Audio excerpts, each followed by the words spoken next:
Baik, Bismillahirrahmanirrahim. Assalamualaikum warahmatullahi wabarakatuh. Selamat siang semuanya. Waalaikumsalam Selamat siang. warahmatullahi wabarakatuh. Selamat siang, Pak. Oke, jumpa lagi ya di kelas saya hari ini. Terpantau ada 20 orang kurang lebih. Semoga terus bertambah. Hari ini kita sesi pertemuan yang tambahan sih sebenarnya. Karena nanti kan tatap muka dihitung 3 kali. Cuma takut nggak kekejar semuanya. Jadi saya sisipkan di hari ini. Masuknya pertemuan kelima, cuma nanti saya hitungkannya di hari Sabtu saja. Karena hari ini ada beberapa hal penting yang mau saya sampaikan, termasuk apa ya, kisi-kisi lah ya, terutama di materi yang sebelumnya udah saya sampaikan. Jadi nanti catat ya hal-hal penting yang kira-kira Pak Noto mengulas itu ada kemungkinan itu clue atau hal yang potensi dikeluarkan gitu. Jadi pastikan teman-teman pada hadir di kesempatan kali ini 14 Desember 2024. Oke, saya share screen. Kita akan belajar apa? Ada tambahan baru.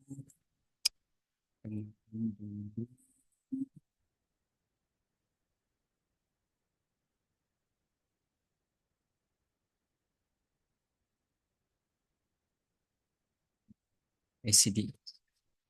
Nah, ICD 9 cm. ICD 9 cm ini singkatan dari sama International Classification uh, Statistical ya. International Classification of Disease. Kalau yang ICD 9, kalau yang ICD 10 ada tambahannya statisticalnya. Kalau ini International Classification of Disease juga, cuma dia yang revisi 9, terus keluarannya tahun 2010. Karena nanti ada berbagai tahun lainnya ya. Cuma kenapa saya kenalkan yang langsung tahun 2010? Pada prinsipnya kurang lebih sama ya dari tiap tahun, tapi nanti pembedanya ada di beberapa titik aja gitu. Dan Kementerian Kesehatan pakai ini teman-teman. Nah, classification of disease ini, ICD ini dikhususkan, lebih tepatnya dia adalah clinical modification. Jadi CM ini adalah singkatan dari clinical modification, di mana di dalamnya itu ada tambahan namanya untuk prosedur. Makanya di sini ada tambahan informasi klasifikasi of prosedur. Berarti Pak, di dalamnya apakah ada penyakit juga? Ada kode penyakit. Cuma di Indonesia nggak pakai untuk kode penyakitnya. Jadi di Indonesia hanya ngambil sebagian klasifikasinya, codingnya pada bagian namanya classification of procedure.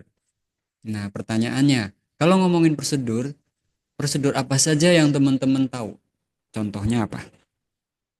Prosedur medis atau tindakan medis itu sama ya konteksnya. Contohnya apa? Yang ada di fasilitas kesehatan. Kalian pernah disuntik? Pernah diinfus? Pernah pakai Oke. Pernah pakai oksigen?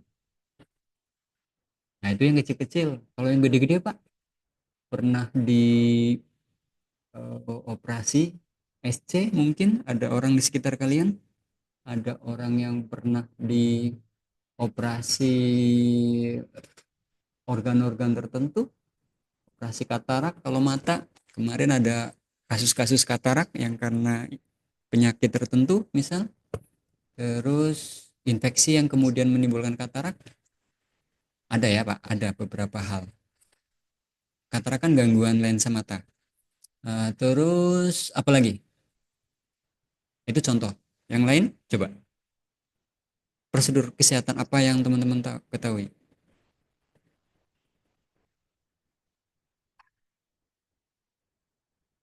Yang barusan contoh kan yang kecil sekaligus yang besar. Kalian boleh contohkan apa lagi? Apa? Prosedur yang pernah kalian lihat di fasilitas kesehatan. Transfusi darah, Pak.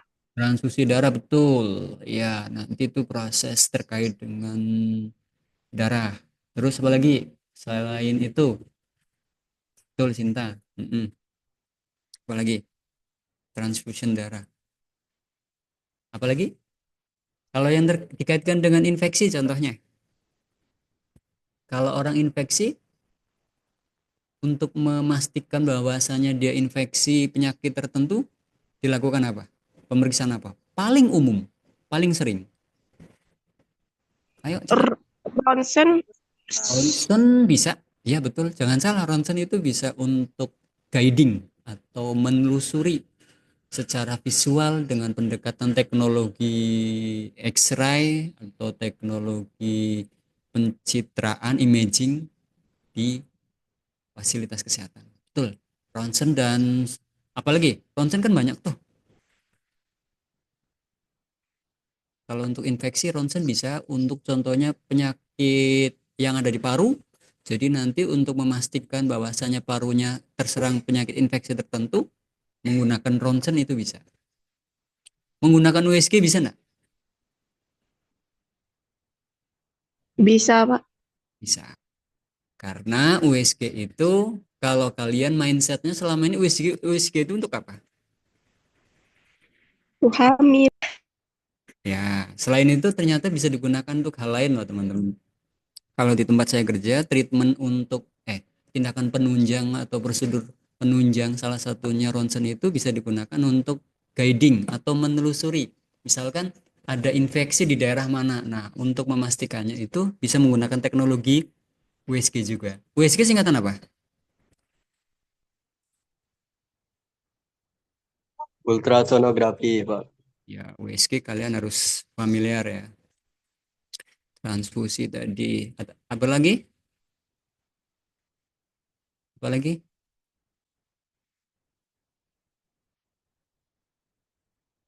Terkait dengan infeksi, pasti diperiksa apa?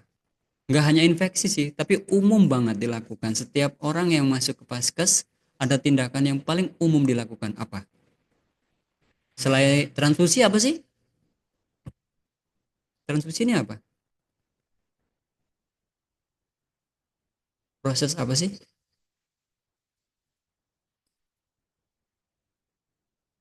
Tindakan atau prosedur yang pertanyaan dulu pertama dulu deh tadi. Kalau infeksi pemeriksaan apa yang paling umum? Pemeriksaan penunjang.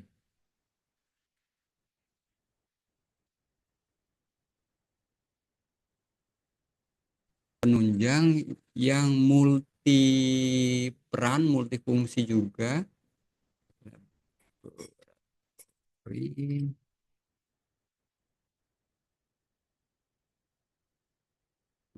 Laboratory finding, pemeriksaan laboratorium ya. Jadi nanti di sana banyak banget ya. Contohnya pemeriksaan laboratorium terkait apa? Yang paling umum lagi. Diambil apanya di laboratorium? Darah, Pak. Darah, Pak. Paling umum karena nanti dipastikan orang yang sakit apapun perlu dicek dulu darahnya ada masalah enggak. Kalau darahnya ada masalah, masalahnya karena apa? Oh, karena infeksi. Oh, ada komponen darah merahnya habis. Oh, ada peningkatan sel darah putih. Sel darah putih berarti kan peningkatan karena adanya kuman misalkan. Ketika suatu tubuh kemasukan benda asing atau kuman, lalu maka sistem akan secara alamiah meningkatkan kekebalan tubuhnya dengan meningkatnya sel darah putih misalkan. Terus selain darah apa? Tes urin, Pak. Urin. Nah, lawannya urin, temannya urin siapa? Fesus, Pak. Feses atau nama lainnya? Feses itu apa sih? Pup ya? Pup. Pup. Reum. Pup. Soalnya di ICD ada pup tulisannya pup gini ya. Terus apa lagi? Kalau terkait dengan uh, tubuh ini yang bentuknya liquid apa aja selain darah? Dahak, Pak. Apa? Dahak. dahak, Oke, bahasa medisnya sekret, cairan, cekret bahasa umum. Tapi kalau spesifik ya dahak memang bentuknya sekret, cairan atau eh, liquid lah ya. Apa nih? Apa? Ini nanti pasien-pasien TBC pasti dicek ininya nih, dahaknya. Apa nih? Dahak nama bahasa medisnya apa?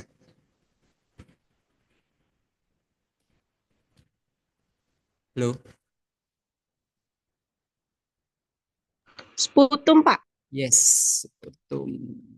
Terus tadi ada imbuhan liquid. Saliva, Pak. Yes, saliva. Kayak nama orang ya. Saliva. Atau pakai P? Saliva. Gland, saliva gland berarti kelenjar ludah. Apalagi kalau infeksinya terkait eh, reproduksi, berarti apa? Cairan apa yang dicek?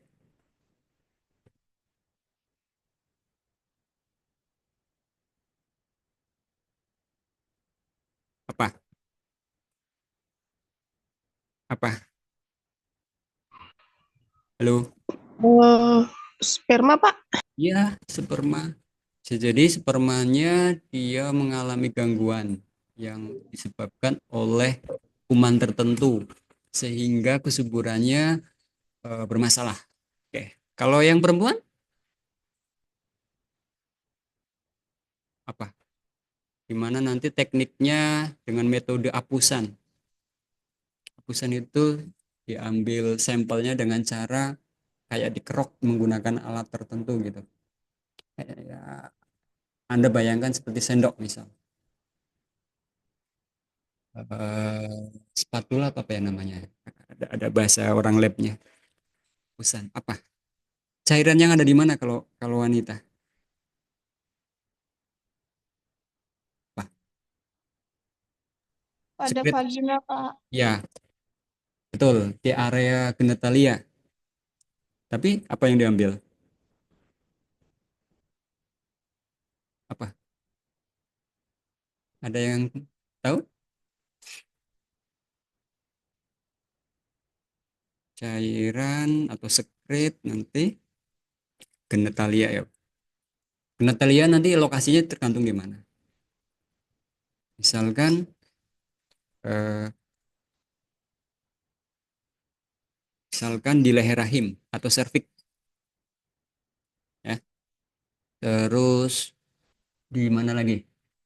Kalau yang genitalia perempuan potensi terinfeksi penyakit seksual menular misal. Ya itulah salah satunya di leher rahim misalkan di leher rahim. Nama tindakannya nanti disebut biasa disebut pap smear ya. Pap smear.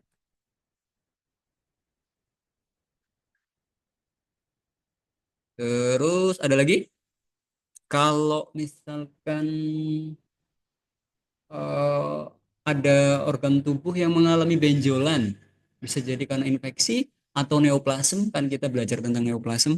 Jadi ada semacam apa? Kalau bahasa Indonesianya apa? Mana? Hmm? Apa nih? Penyebab infeksi. Kalau kalian jerawatan biasanya ada apanya tuh? Nanah, Pak. Iya, bisa di lokasi manapun. Ya kan? Berarti bahasa medisnya? Terus, oke. Apa lagi? Satu lagi deh. Apa lagi? Kelenjar di ludah sudah, nanah sudah, sperma sudah, darah iya, dahak oke, ureum oke, atau feses, urin iya, apalagi ya? Ada lagi enggak? Yang ada di lab. Hmm, Lendir tenggorokan dan hidung ada ke, Pak? lendir sekret juga ya, sama sih lendir. Nah, lendir ini nanti beragam tempat di mana aja. Lendir ya, lendir ini istilah umum sih. atau sekret juga ini, ya kan? Nanti lokasinya Pada tenggorokan dan hidung. ya bisa. Berarti misalkan tenggorokannya mengalami apa ya? Peradangan, lalu sering berdahak terus-menerus atau intermittent, kadang kadang ada kadang enggak, terus diikuti dengan batuk yang eh, apa ya? Menaun, nggak sembuh-sembuh. Nah, itu bisa jadi. Kalau yang di paru-paru apa tuh? Ada istilah, kalian pernah dengar istilah anak-anak eh, apa namanya? Itu kalau tidur sering pakai kipas angin ya, dia ya. Lalu menimbulkan masalah pernafasan atau bahasa medisnya Paru-paru basah ya, Pak. iya, paru-paru basah. Betul. Jadi nanti yang diambil itu ya sama sih, cairan, liquid ya. Liquid yang ada di mana? Ada di site atau lokasi tertentu. Di paru-paru misalkan ya.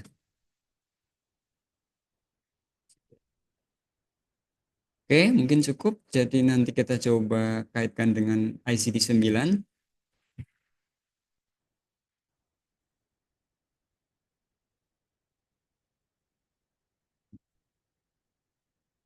Oke, jadi dari beberapa yang teman-teman sudah coba respon dari pertanyaan pemeriksaan penunjang, kita fokus ke lab dulu. Nah, pertanyaannya kalau di ICD ini ada nggak sih Pak untuk mengkhususkan lab? Kita langsung aja ya, karena fokus tindakan lab ini paling banyak pertama dan paling umum hampir di semua vaskes. Walaupun labnya dari skala kecil sampai skala kompleks, kalau RSUD umumnya sudah kompleks. Nah, karena kalian untuk ICD-9 ini dikhususkan untuk prosedur dan tindakan, kita coba akan lihat untuk pemeriksaan lab ada di chapter berapa. Jadi kalau kita lihat di sebelah kiri ini, kalian punya buku fisiknya enggak nih? ICD-9. Kalau enggak saya kirim deh. Punya, Punya, Pak. Oke, bagi yang enggak saya kirim dulu bentar. Takutnya ada yang enggak megang.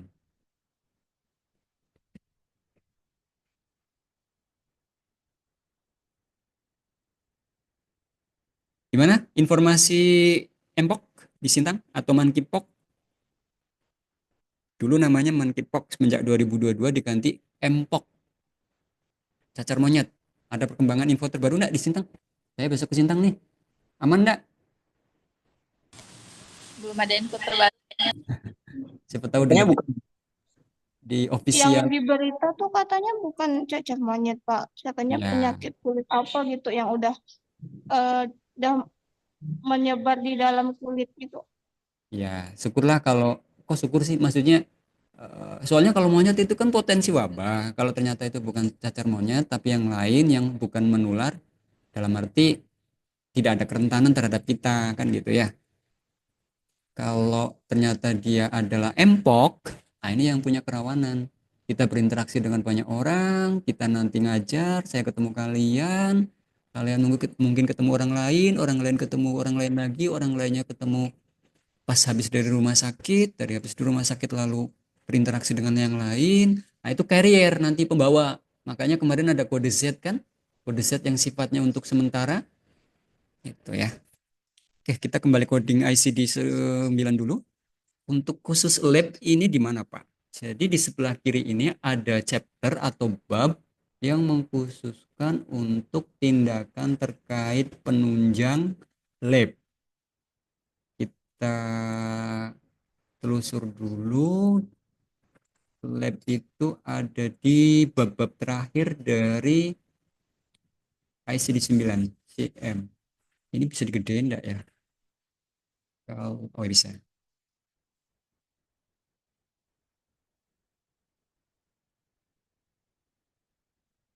Terlalu panjang ke bawah.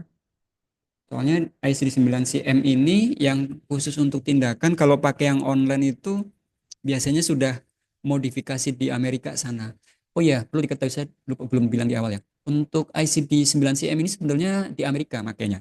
Tapi kemudian Indonesia mengadopsi sebagian khusus untuk prosedur atau tindakan, ya untuk tindakan. Jadi bukan untuk coding penyakitnya ya, tapi untuk tindakannya. Ya, ada di lab. Mana nih labnya? Oke, di awal aja dulu. Enaknya buku fisik sih. Nah, di sini ada namanya, nah, ini kata pengantarnya, preface, terus ini negara-negara yang ikut menyusun dan para ilmuwannya. Ini Anda baca ya, sama dengan ICD 10 ada NEC, not elsewhere classifiable, artinya dalam pengkodingan nanti kita ketika mendapati kata niche atau NEC, artinya kita disimpulkan hanya coding itu saja. Tidak, coding tersebut tidak diklasifikasikan di bab lain atau terkait dengan bab lain. Ya. Contohnya yang istilah-istilah umum biasanya. Sedangkan NOS itu artinya kita diberikan informasi bahwasanya not otherwise specified.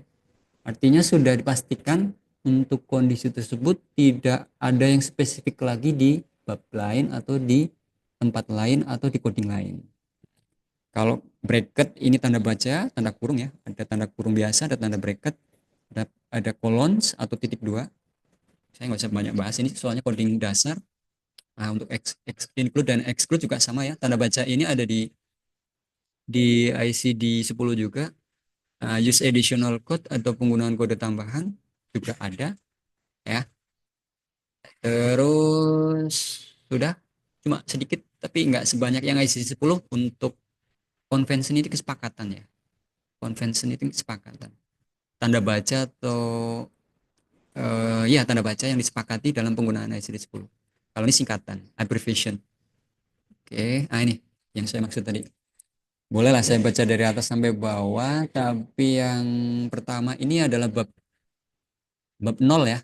Ya, mulainya bukan bab 1 tapi bab 0. Chapter 0 chapter 0 ya. Ya. Dimana ini adalah prosedur atau intervensi yang NEC ya, yang tidak diklasifikasikan di tempat lain atau di selain bab 0. Jadi nanti kayak sifatnya apa ya? Membatasi bahwasanya kode 00. Oh ya, untuk ICD 9 CM untuk prosedur itu penggunaannya alfabetik, alfabetik numerik atau numerik saja. Numerik saja, Pak. Yes, full numerik saja ya. Angka semuanya.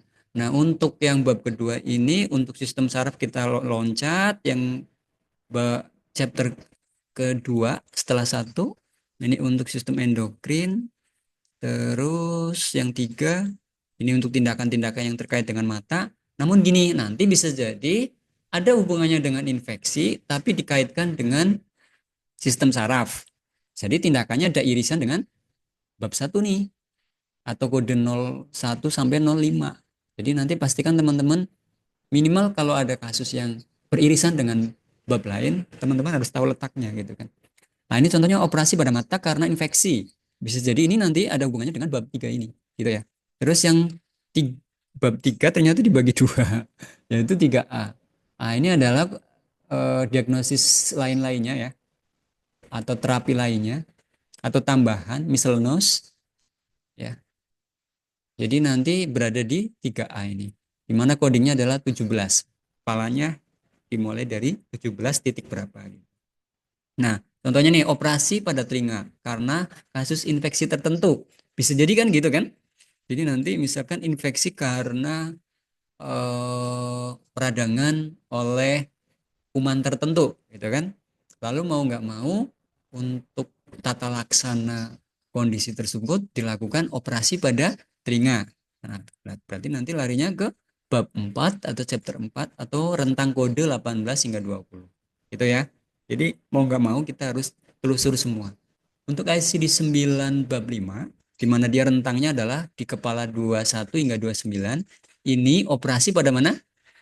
Ada hidung, ada mulut, pada faring. Ya. Nah, bisa jadi nanti ini terkait dengan kasus neoplasma misal, atau kanker, atau tumor, atau benjolan yang sifatnya ganas atau jinak, yang lalu mau nggak mau harus dioperasi. Nah, letaknya di mana? Oh, di hidung. Nah, nanti kalian bisa cek di sini. Ya. Terus bab selanjutnya atau bab 6, di mana coding ICD 9 itu di kepala 30 hingga 34, 30 titik berapa gitu kan. Ini terkait dengan sistem pernafasan atau respiratory. Terus yang selanjutnya ini kardiovaskuler. Kardiovaskuler jelas berarti ya sistem apa? Sirkulasi ya, atau terkait dengan jantung, sistem jantung. Ini di operasi kasus jantung, pembuluh darah jantung misal. Apalagi ya, kalau ada nggak yang infeksi tapi hubungannya dengan jantung? Bisa jadi ada. Jadi ini kodenya dimulai dari 35 hingga 39. Ya. Kalau yang terkait dengan pembuluh limfe atau sistem limfe atau hemik, berarti ada darah, ada limfatik system. Ini berada di bab 8 di mana codingnya 40 hingga 41. Yang selanjutnya sistem digestive system atau sistem pencernaan. Ini misalkan ada pembesaran perut, dikira hamil. Ternyata setelah di USG bukan bayi, tapi karena ada pertumbuhan abnormal di lambung si ibunya, gitu kan. Ternyata itu bukan hamil, tapi karena suatu benjolan yang lama-lama membesar. Kebetulan dia punya suami, dipikirnya itu hamil, ternyata bukan. Tapi karena ada pertumbuhan jaringan pada organ sistem pencernaan yang kemudian membesar. Jadi sekilas tampak seperti sedang bukan mau, dipikirnya hamil dan sebagainya. Digestive system. Kalau urinary system berarti ini tindakan yang terkait dengan sistem perkemihan, tapi nanti dikaitkan dengan ini ya Pak ya, infeksi atau neoplasm atau pertumbuhan jaringan yang tidak normal. Nah, termasuk nanti ada pembesaran prostat. Pembesaran prostat itu kasusnya dimiliki laki-laki atau perempuan? Prostat. Laki-laki, Pak. Pasti nggak mungkin Sinta punya prostat, pasti Alen yang punya. Artinya kasus dalam sistem perkemihan atau organ, tapi ini irisan dengan genitalia, makanya ini bab 10 dengan 11 ini berdekatan ya. Prostat. Kalau perempuan, kelenjar apa? Yang bentuknya atau fungsinya mirip dengan prostat pada laki-laki. Organ apa? Bartolini ya, kelenjar Bartolini. Kelenjar prostat untuk laki-laki, kelenjar Bartolini untuk perempuan. Fungsinya mirip, yaitu dia salah satu organ kelenjar pada genitalia baik pria maupun perempuan. Kalau prostat itu fungsinya untuk apa? Tahu enggak? Prostat itu apa sih? Ada yang tahu enggak? Salah satu fungsinya adalah sebagai proses dalam reproduksi ya. Karena dia menghasilkan komponen-komponen cairan tertentu atau sekret tertentu yang berperan dalam proses HB ya, iya, atau ML. Itu kelenjar prostat, licin, lubrikan bahasa gampangnya. Nah, kalau yang perempuan kelenjar Bartolini sama, fungsinya untuk terkait dengan proses reproduksi, ya, HB, hubungan badan. Nah, nanti ini letaknya dekat dengan sistem urinari. Ada tapi urutannya ada hubungannya dengan irisan pada organ genitalia masing-masing gender, baik laki-laki maupun perempuan. Jadi pastikan dulu nanti apakah ketemu di bab 10 atau di bab, kalau prostat pasti di bab mana? Kalau yang terkait dengan genitalia pasti di bab 11. Operation on the male genital organ atau organ genital pada laki-laki. Terus kalau yang perempuan pasti berada di bab 12. Nah, misalkan kesuburan wanita mengalami masalah yang perlu diobservasi lalu ditemukan karena dia mengalami masalah toksoplasmosis atau dia terpapar hewan bersel tunggal yang ditularkan melalui hewan anabul kucing misalnya. Kemudian mengganggu kesuburan wanita. Nah, nanti hasil pemeriksaannya karena dia letaknya biasanya di organ genitalnya, maka ada pemeriksaan atau perlu pemeriksaan lebih lanjut. Misalkan pengambilan sampel pada organ genitalnya perempuan. Jadi nanti dilakukan ambil spesimen, berarti tambahan tadi ya, spesimen.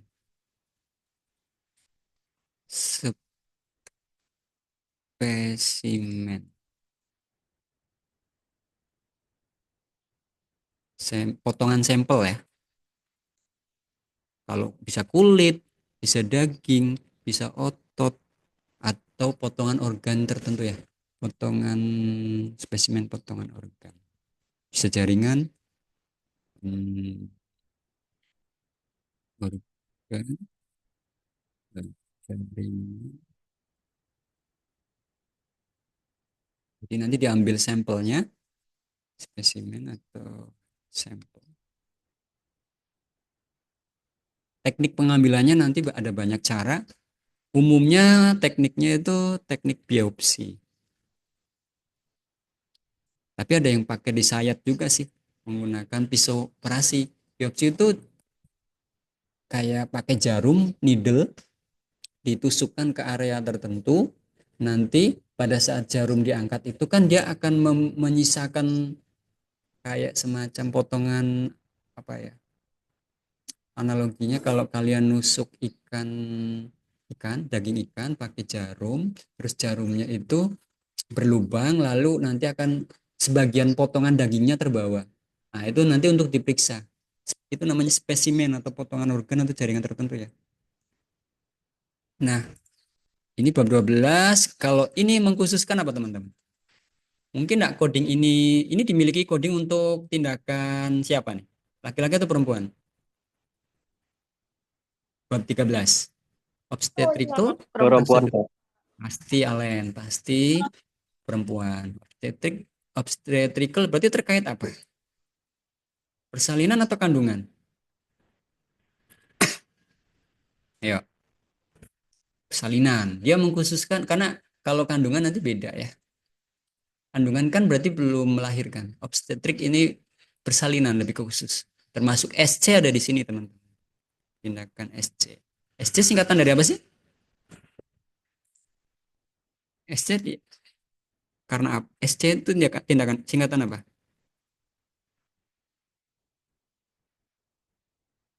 Section Besar, Pak. Cesar Rean ya. Atau ya umumnya ini sih umumnya SC nyebutnya kan.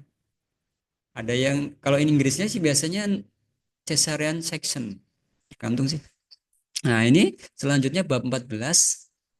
Ini nanti banyak peririsan ya. Kalau infeksi ini karena infeksi bisa terjadi di mana? Di mana aja kan? Mulai dari ujung rambut sampai ujung kaki. Ya. Nah, ini otot. Dia tindakan terkait dengan sistem tulang dan otot. Muskuloskeletal. Nah, bisa jadi nanti infeksi penyakit organ tertentu. Oh ya, contohnya apa? Kemarin di pertemuan sebelumnya kita ada nyinggung tentang penyakit yang disebabkan oleh Mycobacterium tuberculosis atau TBC. TBC bisa terjadi di mana aja? Bisa di mana aja kan? Di bagian tubuh manusia kan? Salah satunya TBC organ. Misalkan TBC di tulang. Nah, itu ngeri itu. Terus di bab kedua bab satunya itu neoplasm. Termasuk kanker tulang misalkan. Ya kan? Kanker tulang itu orangnya pasiennya tersiksa banget. Tulang-tulangnya sakit semua. Karena dia semua atau sebagian atau mayoritas tulangnya itu mengalami abnormality growth atau pertumbuhan sel-sel dari jaringan tulangnya itu ya tidak normal. Umumnya kan tulang itu tumbuh kembangnya ada batasannya enggak? Kalian masih bisa tinggi enggak? Nggak bisa, Pak. Ada batas umur. Ada batasan tertentu ya untuk tumbuh kembang struktur tulang. Namun tulang bisa nggak memperbaiki diri? Bisa, Pak, melalui osteoklas dan osteoblas.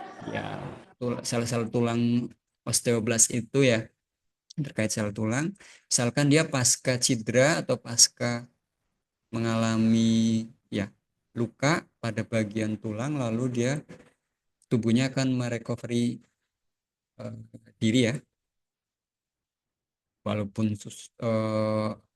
ada yang perlu waktu lama sih dia. Nah, nanti kalau terkait dengan neoplasm atau infeksi pada organ-organ tertentu, nah ini ada nggak tindakan yang terkait dengan musculoskeletal system? Kalian bisa cek di bab 14 ini. Integumentary system. Sistem apa nih? Kulit, Pak, integumen. Kulit kah? Kulit atau lebih ke kelenjar keringat? Dia ada terkait dengan keringat ya. Ya, ada hubungannya dengan kulit ya, tapi dia kelenjar keringat. Sistem apa ya nyebutnya kalau di bahasa Indonesia kan? Hubungannya dengan keringat sih dia. Nah, ini di 85 hingga 86. Nah, kalau terkait yang kita singgung tadi, ini yang sampelnya sudah kita coba kumpulin, salah satunya tindakan yang paling banyak kita temukan di vaskes yaitu laboratorium ya atau laboratory tes atau pemeriksaan laboratorium. Nah, ini berada di bab 16. Dia diagnosis tambahan dan lain-lainnya termasuk terapeutik prosedur terapi. Tapi apa bedanya dengan yang ini? Mana ya? Yang ini nih. Yang 17 dan yang 87. Boleh kita lihat langsung yang 17 ini dia memfokuskan apa di dalamnya. Kan gitu. Ini banyak. Kita coba langsung aja ya kita lihat. Karena ini ada kata-kata Michel knows other, diagnostic and therapeutic procedure. Ini juga sama nih. Michel knows diagnostic and therapeutic procedure. Sekilas mirip ya. Malah mirip ya. Oh, ini other. Nah, bedanya apa di dalamnya? Kita bandingkan aja. Nah, di sini ini ternyata karena dia kan terapi prosedur ya. Oh, salah satunya laparoskopik. Laparoskopik itu apa sih? Ada yang tahu nggak laparoskopik?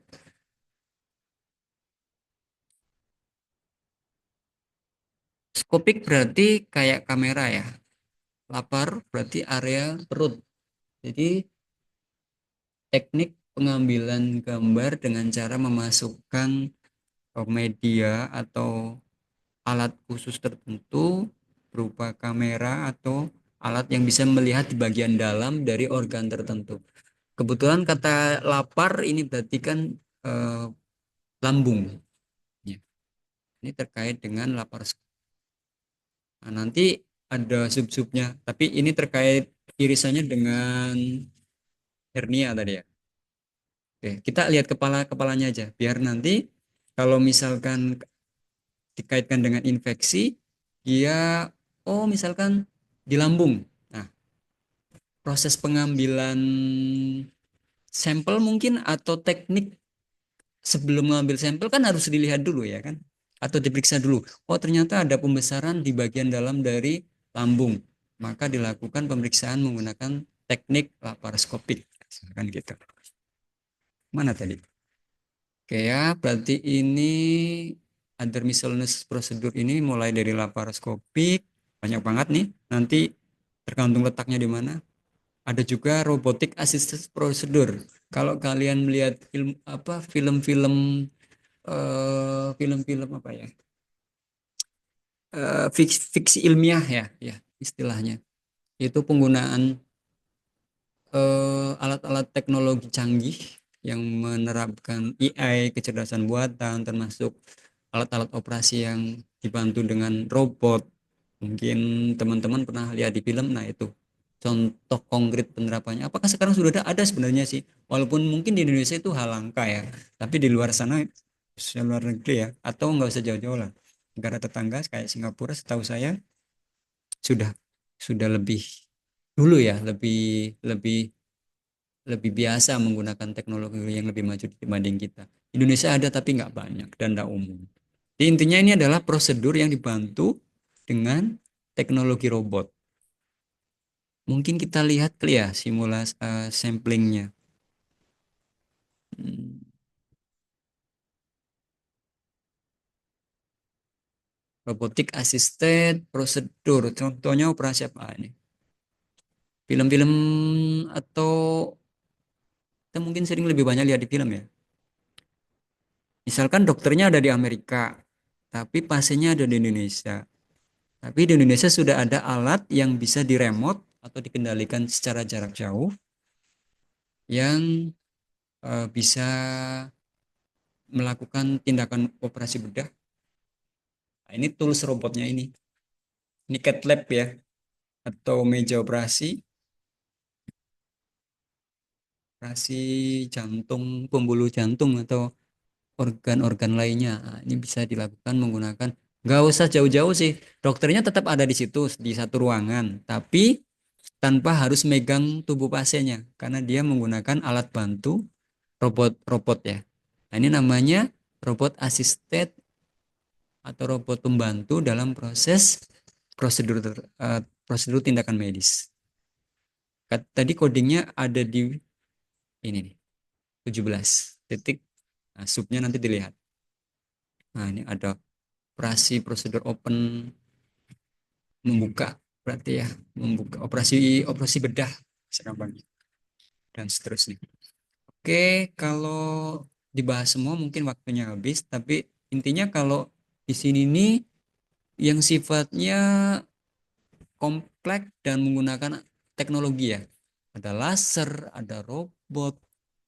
Jadi untuk kepala tiga ini adalah miscellaneous atau lain-lain atau tambahan diagnosis terapi, prosedur tambahan terkait dengan terapi, mulai penggunaan laser untuk penegakan diagnosis atau tata laksana terapi. Terus di sini contohnya nih, oh ini sudah bab 4 ya. Jadi, oh nggak banyak berarti. Ini 17, kepala 17 ya berarti lain-lainnya. Ini laser, laser interstitial thermal therapy. Jadi untuk guidance berarti untuk telusur. Ya, telusur atau memeriksa bagian-bagian khusus tertentu dengan panduan laser. Udah, berarti untuk miscellaneous yang 3 ini, diagnostis prosedur ini tidak terlalu banyak ya, termasuk robotik. Oke, jadi nanti kalau terkait infeksi dan uh, neoplasm juga memungkinkan ada yang codingnya di sini. Termasuk tergantung nanti tindakannya dikaitkan dengan apa. Oke, tadi mau dibandingkan dengan yang terakhir karena lab berada di sini. Ada di bab 16 atau chapter 16.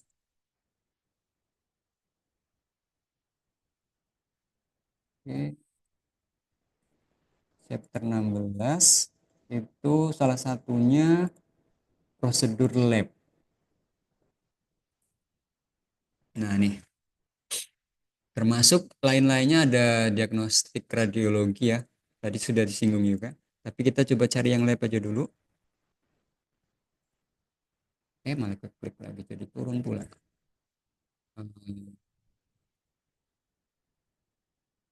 Nah, ini dia.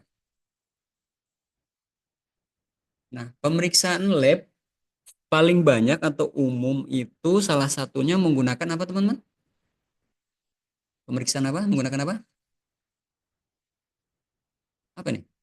Mikroskop. mikroskop. Dari lab yang sederhana lah, mulai dari puskesmas, mikroskop ada. Apalagi rumah sakit gitu ya.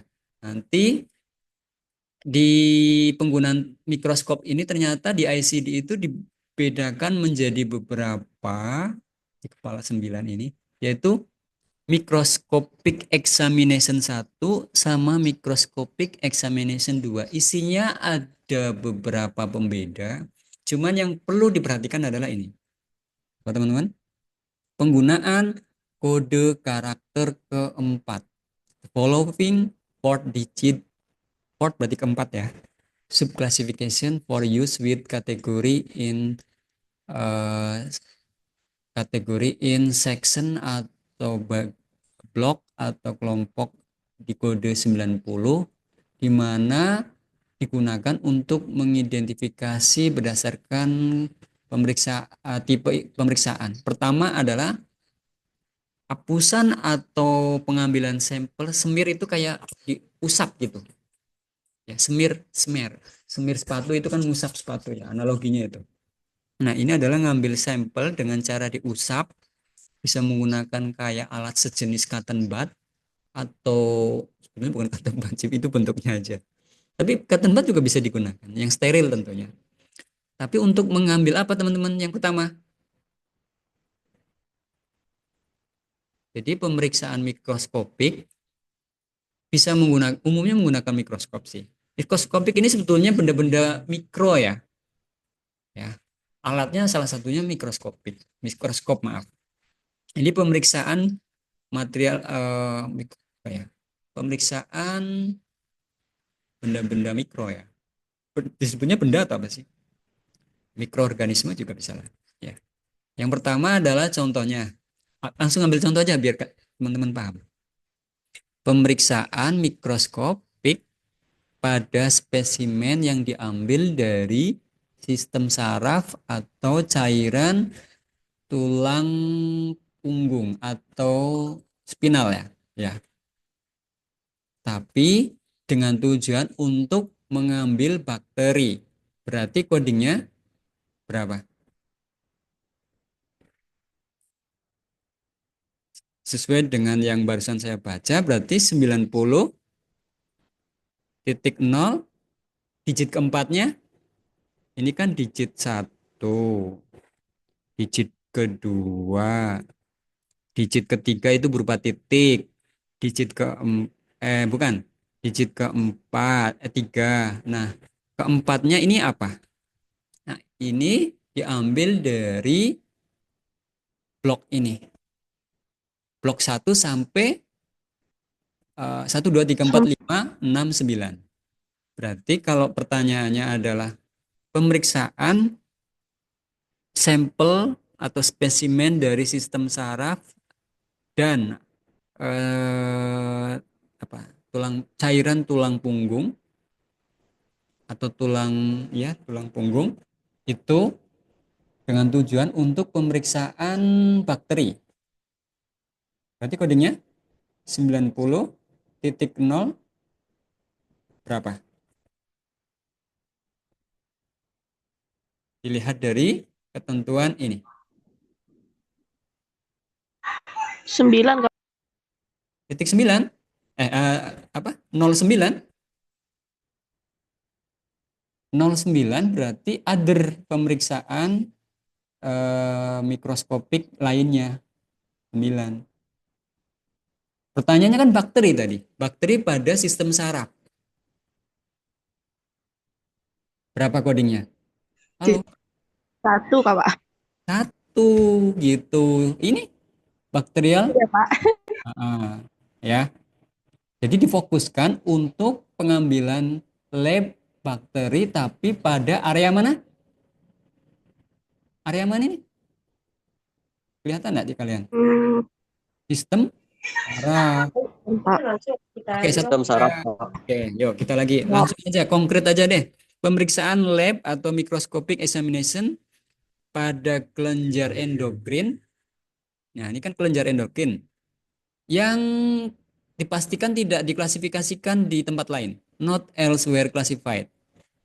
Berarti codingnya sama 90.0 satu. Nah, ini untuk apa, Pak? Bapak kan tadi pertanyaannya belum selesai. Kelenjar endokrinnya untuk memastikan di kelenjar endokrinnya itu ada bakteri atau enggak. Kan dicurigai ada bakteri. Bakterinya jenis apa kan belum tahu. Apakah dia TBC? TBC kelenjar kan bisa kan? Orang TBC kelenjar bisa kan? Tidak hanya di paru-paru, tapi bisa di kelenjar tiroid mungkin, di kelenjar ya, kelenjar apalagi banyak kelenjar kan? Paratiroid. Berarti ini kalau untuk meriksa bakteri 90,1 berapa? 1. Satu. Kenapa? Ini. Jadi kalian baca di kotak ini. Pastikan teman-teman baca di kotak ini nih. Bakterial semir, kultur, kultur ya, kultur lagi. Pertanyaan kedua, masih 90 lah. Jadi untuk pemeriksaan lab di bagian kelenjar juga, tapi kultur itu jadi gini, diambil sampelnya, lalu untuk memastikan bahwasanya di sampel itu ada mikroorganisme tertentu, bisa jadi virus, bisa jadi bakteri, bisa jadi hewan sel tunggal lainnya, atau cacing bahkan, tapi terus dimasukkan ke lab, lalu di apa ya? Kultur itu ibaratnya gini, kayak ngambil benih dari tempat lain, dimasukkan ke lab atau media tertentu, kita hidupkan. Lalu pada saat hidup kita analisis. Yang dihidupkan dalam hal ini apa? Mikroorganisme. Bisa bisa virus, bisa bakteri, bisa cacing mungkin, atau sel tunggal lainnya. Nah, kultur itu ngambil sampelnya itu malah kayak di apa ya? Analisis sampai cara cara cara dia nyerangnya bagaimana, terus dia menghasilkan zat apa, dia anti terhadap obat apa. Kalau TBC-nya nanti kulturnya berarti bakteri Mycobacterium tuberculosisnya ternyata anti obat tertentu. Nah, nanti ini dilakukan kultur 90,11 itu ya. Terus kalau yang kultur and sensitivity ini berarti nanti sampai pengetesan obat atau pengetesan zat-zat kimia tertentu terhadap mikroorganismenya tersebut. Berarti nanti contohnya 90,13. Jadi titik 2 ya. Terus 90 yang lainnya selain endokrin apa nih? Ada di mata, titik 2, ada di telinga dan hidung. Ah, ini bagus nih. Kalau TBC, seputum, dahak ya. Di sini disebutkan microscopic examination specimen from trachea, bronchus, pleura, lung, and other thoracic specimen and sputum. Poinnya adalah ini saluran pernafasan semua nih. Berarti kalau pengambilan spesimen pada saluran pernafasan, codingnya adalah 90,4 tergantung nanti.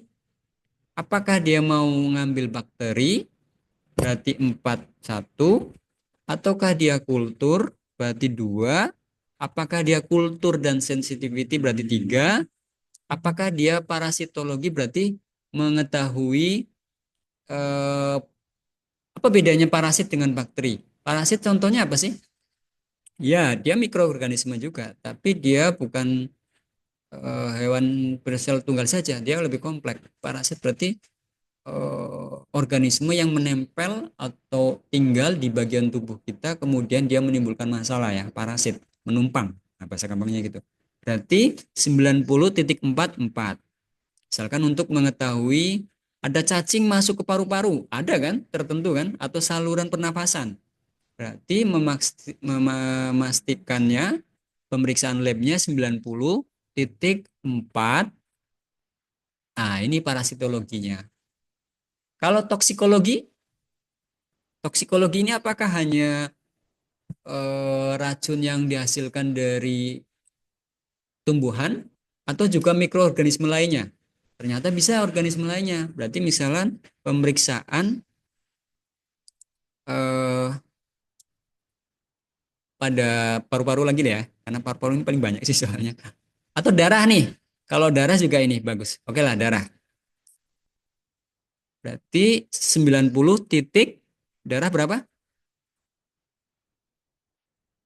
Pemeriksaan lab pada darah, microscopic examination of blood. Darah kan? Titik berapa Pak. nih? Titik 5, Pak. Titik 5. Nah, Allen mau ngecek darahnya, jangan-jangan darah saya ada bakterinya. Berarti coding keempatnya, digit keempatnya apa? 1, Pak. Digit 1. 1. Nah, ternyata dok sekalian aja deh, jangan-jangan bakteri saya ini, maksudnya pemeriksaannya lebih lanjut. Jadi selain bakteri juga dilakukan kultur dan sensitivity. Berarti coding keempatnya apa? 90,5 berarti darah, pemeriksaan lab pada darah, titik 5 ya. Terus titik empatnya untuk kultur dan sensitivity. Berarti titik berapa? Coding keempatnya berapa? Digit keempatnya. Kultur dan sensitivity. Nih. Berarti 3 ya, Pak? Ya, kayak gitu ya. Semuanya ya, pahami ya. Di atas ini dibaca nih. Nah, mungkin pertanyaan selanjutnya, toksikologi ini berarti kan racun. Racun ini bisa disebabkan oleh mikroorganisme atau tumbuhan. Nanti di darahnya itu ada kandungan atau zat-zat berbahaya lainnya. Contohnya kalau dia peminum yang ekstrim gitu, misalkan dia peminum berat karena udah kecanduan, ternyata darahnya banyak mengandung alkohol atau zat yang meracuninya. Toksikologi juga kan? Berarti 55 bisa juga. Atau keracunan Roundup yang teridentifikasi atau perlu dicek di darahnya, berarti 90,55 juga ya. Nah, yang titik 6 fungsinya untuk apa? Dia pengambilan apusan atau sampling atau spesimen tapi pada sel blok. Jadi potongan jaringan atau organ ya. Sel blok, potongan tubuh kecil dari misalkan kalau darah nggak mungkin ya. Tapi darah bisa juga sih sel darahnya. Tapi umumnya yang 6 ini pada organ tertentu. Berarti contohnya pada telinga. Kalau telinga berarti 90 titik. Ini lab lagi nih. Lab banyak banget kan codingnya kan. Telinga berarti ear. 93, Pak. Yes, Ya. betul Rohmi, titik 3. Nah, di telinganya mau diperiksa apa? Papa Nicolau smear atau pap smear disingkat tadi ya. Diambil sampelnya di telinganya. Jangan-jangan ada potensi pertumbuhan abnormal pada selnya. Mungkin dia tumor jinak atau kanker ganas pada area telinga. Berarti digit keempatnya adalah 6. Ya. Nah, kalau pemeriksaan mikroskopnya lab atau mikroskopik di lab ini tidak spesifik, berarti pilih 9. Other microscopic examination. Jadi Indra dan teman-teman pastikan dulu lokasi pemeriksaannya itu pemeriksaan labnya itu diambil area mana. Kalau di ICD 9cm ini ada blok-bloknya nih 90,0 hingga 90,9. Ada nggak organ genitalia nih di kelompok ini? Ada nggak pemeriksaan lab? Kalau setul ini tahu nggak? Setul nama lain dari ini tadi. Tapi yang mengeras. Mana tadi? Pup. Mana pup? feses, Pak. Ya, tapi yang keras biasanya apa ya? Seminggu nggak BAB, jadi keras. Pernah lihat ke lab nggak sih kalian ya? Jadi di lab itu kotor banget sebenarnya. Ada kotoran, ada dahak. Hati-hati ya kalau main ke lab. Emang Pak Noto pernah ke lab? Pernah ngurusin SIM-RS kan? Mau nggak mau kan? Pakai masker, pastikan pelindung diri sederhana mulai dari masker. Takutnya terpapar penyakit TBC itu paling banyak kan? Apalagi tempat kerja saya kan ada spesialis paru. Jadi pasien-pasien TBC pasti melimpah. Kalau genetalia ada nggak nih? Nggak ada ya. Microscopic examination tapi genetalia. Mungkin di blok lainnya. Kita lihat. Ini yang examination microscopic examination kedua. Kelompok 91. Sama ya, dari bacterial smear ini saya keluarkan pokoknya microscopic examination ini saya keluarkan di ujian. Ini kisi-kisi ya, silakan dipahami, diingat. Jadi pemeriksaan examination 1 banyak terkait dengan pemeriksaan lab, tergantung letaknya di mana, sistem sarafkah, endokrinkah, di mata, hidung, telinga, tenggorokan, laring, THT ini, trakea, bronkus, berarti ini paru, sistem pernapasan maksudnya, termasuk dahaknya, sputum. Ini lab juga ya. Terus nanti di labnya tujuannya untuk apa? Kalau dahak berarti biasanya umumnya apa? Pasien-pasien TBC. Pasti bakteri kan? Ya kan? Tapi bakterinya di spesifik lagi, apakah dia kultur dan sensitivity. Pertanyaannya kalian bisa baca nggak hasil lab? Hasil lab itu mau nggak mau kalian contohnya mana ya? Saya buka SIMRS saya kali ya. Laboratorium. Ini ada nama ya. Apa-apa kali ya saya. Contoh ini kebetulan SIMRS simulasi ya. Jadi pakai data simulasi. Saya data mundur. Cari.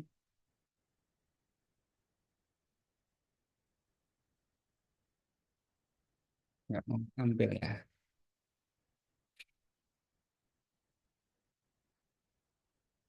Jadi di lab itu selalu ada parameter atau batas normal untuk pemeriksaan tertentu. Ini nge-lag ya. Oke, kembali dulu aja lah. Oke ya, pemeriksaan lab atau microscopic examination ini saya keluarkan nih. Karena ini paling banyak terjadi. Misalkan kasus TBC, pasti ada hubungannya dengan 90.4. Cuma nanti angka digit keempatnya tergantung apakah 1, apakah 2, apakah 3, apakah 4, apakah 5, apakah 6, apakah 9. Beda codingnya. Berarti kalau 90.42 berarti apa? Pemeriksaan apa? 90.42 pemeriksaan apa? Kultur. Ya, kultur di mana? Terkait apa? Bagian THT, Pak. THT kah? 90.4. Bukan, Pak. Bukan, Pak. Iya, Bagian bronkus. pernapasan, Pak. Ya, pernapasan. Termasuk Salah, dahak. Termasuk dahak ya. Kalau pemeriksaan 90.45 berarti terkait apa?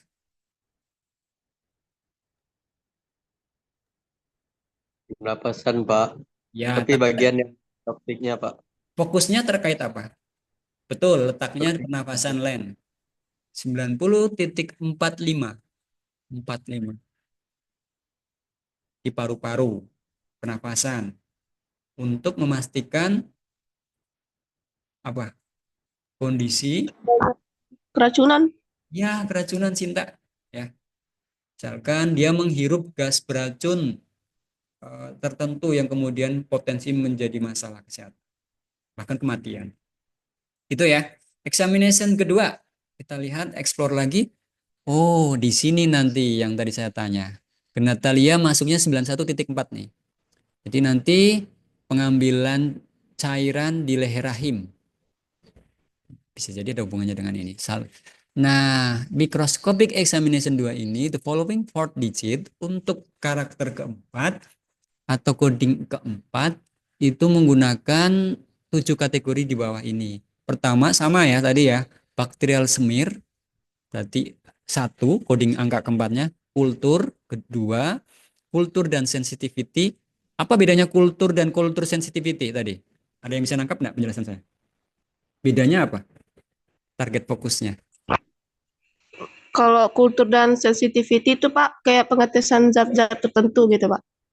Ya, artinya yang ditarget kuman bakteri, apakah dia sensitif terhadap zat obat tertentu. Nah, itu dipastikan pemeriksaannya menggunakan metode coding yang ini ya, 3. Zat-zat tertentu ini banyak sih, kayak termasuk pengetesan obat nanti. Pengetesan obat ya. Nah, yang 91.0 yang pertama ini fokusnya kepada apa nih? Liver, biliary tract, dan pankreas. Ada hubungannya dengan pencernaan enggak? Ada, tapi dia fokus kepada organ liver. Liver itu apa? Spesimen pada liver. Pak. Bisa jadi ada pembengkakan hati atau liver ya, kalian dan teman-teman. Terus biliary tract ini kalau yang di ayam ini bikin pahit nih. Organ dalam dari ayam lalu termasak lalu pecah lalu bikin pahit. Empedu Pak, empedu. Ya, empedu. Oke, betul. Pankreas? Pankreas penghasil apa? Kalau di manusia, kita kan ngomongin manusia ini. Pankreas menghasilkan apa? Insulin Menghasilkan Pak. insulin, betul. Nah, nanti ini pemeriksaan terkait microscopic examination spesimen pada pankreas. Pankreasnya membesar, Pak. Nah, nanti dicek apakah dia sel-selnya, spesimennya ini mengarah kepada, berarti kalau pankreas membesar berarti titik 6 ya. Karena barusan saya bilang terkait dengan sel atau jaringan. Nah, berarti masuk 6. 91.06. Terus 91.1 ini pada area peritoneal dan retroperitoneal spesimen atau sampel pada peritoneal itu apa sih? Peritoneal itu apa? Area mana? Letaknya di mana? Ada yang tahu enggak? Dia itu jaringan pembatas antara rongga perut dan ginjal ya. Ya, peritoneal dan retroperitoneal. Peritoneal itu area depannya, berarti yang organ-organ perut kita apa ya? Perut ini dibatasi ada namanya peritoneal, dinding perut lah, selainnya. Nah, Sama dengan diafragma ke Pak. apa? Sama dengan diafragma ke Pak. Diafragma, nah nanti ke atas diafragma itu mendekati paru-paru. Kayak sekat-sekat. Nah, lebih bisa dibilang sekat. Peritoneal dan retroperitoneal. Berarti yang belakangnya. Nah, ini pemeriksaannya examination juga, mikroskopik juga. Umumnya di lab menggunakan alat pembesar tertentu, bisa yang lebih canggih atau contoh gampangnya adalah mikroskop. Cuman kan kalau mikroskop yang biasa itu nggak mungkin ya untuk pemeriksaan jaringan. Adanya ya pemeriksaan jaringan biasanya menggunakan mikroskop yang lebih canggih lagi ya. Ya, mikroskop elektron contohnya. Nah, ini kalau yang 91.2 ini pada area kidney. Kidney ini apa? Ginjal. Nama lainnya apa? Ginjal ke Pak. Ya, betul, ginjal. Nama lainnya kidney. Ada satu lagi namanya nih, apa? Apa lain? Renal. Renal. Oh ya, renal. Renal, kidney, ginjal itu sama ya artinya. Kalau ureter menghubungkan antara ginjal dengan, kalau laki-laki dengan penis, Pak. Bukan. Tapi dengan apa bedanya ureter dengan uretra? Ureter adalah saluran yang menghubungkan antara ginjal dengan kandung kemih atau urine bladder. Kalau perirenal berarti sekitar ginjal ya. Jadi area-area spesimen area sekitar ginjal. Sedangkan periureteral tisu, ini tisu itu artinya jaringan seputar atau sekitar ureteral. Ya, seputar ureter. Jika kemudian ada sesuatu yang perlu diperiksa, examination, dengan teknologi lab, salah satunya misalkan mikroskopik, berarti pembesaran ya, untuk benda-benda kecil supaya jadi bisa lebih besar untuk dianalisis. Atau istilah ATLM ya. Kalau yang kuliah di ATLM berarti Akademi Teknologi Laboratorium dan Mikrobiologi, ATLM. Nah, yang 93.3 ini bladder berarti kandung kemih tadi ya. Uretra berarti saluran dari kandung kemih keluar. Kalau cowok berarti di saluran yang ada di dalam, mohon maaf, batang penis, atau kalau perempuan uretranya lebih pendek, jadi dari kandung kemih ke area pintu keluar air kencing, uretranya lebih pendek, makanya biasanya sering potensi terpapar infeksi saluran kencing. Karena dia juga dekat dengan organ ujung dari pencernaan ya. Jadi kalau sebetulnya nggak cewek aja sih, cowok juga bisa ISK. Cuman kasusnya kenapa signifikan cewek lebih tinggi yaitu karena organnya unik dan dia berdekatan. Jadi kalau orangnya tidak melakukan PHBS, perilaku hidup bersih dan sehat, sering terjadi kasus infeksi saluran kencing. Nanti bisa dari akut sampai ke kronis. Nah, nanti kalau ada kasus ISK, apakah codingnya masuk ke kode K atau kode kok kode K sih? ISK, iyalah kode K ya, betul. Atau ke kode infeksi yang ada di A atau B. Kapan teman-teman menentukan coding infeksinya lari ke A atau B? Kapan? Ketika mendapati informasi adanya kondisi infeksi yang disebabkan oleh mikroorganisme yang ditemukan melalui pemeriksaan tertentu, contohnya pemeriksaan lab. Bisa jadi bakteri, bisa jadi cacing, bisa jadi virus, bisa jadi mikroorganisme lainnya. Ya, infeksi itu pasti tidak jauh dari itu. Jadi ini makanya pemeriksaan lab yang kedua ini, yang mulai dari 91 ini penting. Silakan dicatat, dipahami. Kalau ada yang mau ditanyakan, di sini ada kata-kata semen. Semen nama lainnya apa? Semen, batu, bata, pasir. Cairan juga, Iya, cairan cairan semen, apa? cairan di coba apa genital. Ya, spesifiknya berada dekat dengan ini ya, sperma juga. Karena sperma kan ada cairan semen juga. Semen itu lebih ke medianya ya. Sperma itu lebih ke eh, sel dari apa namanya ya, untuk reproduksinya. Seminal vesicle itu saluran penghubung dari kandung kemih ke salah. Ini seminal vesicle ini untuk saluran sperma, maaf. Ya. Nah, di sini ada prostat, berarti ini kebanyakan untuk laki-laki ini. Enggak juga sih. Di sini ada perivesical tissue,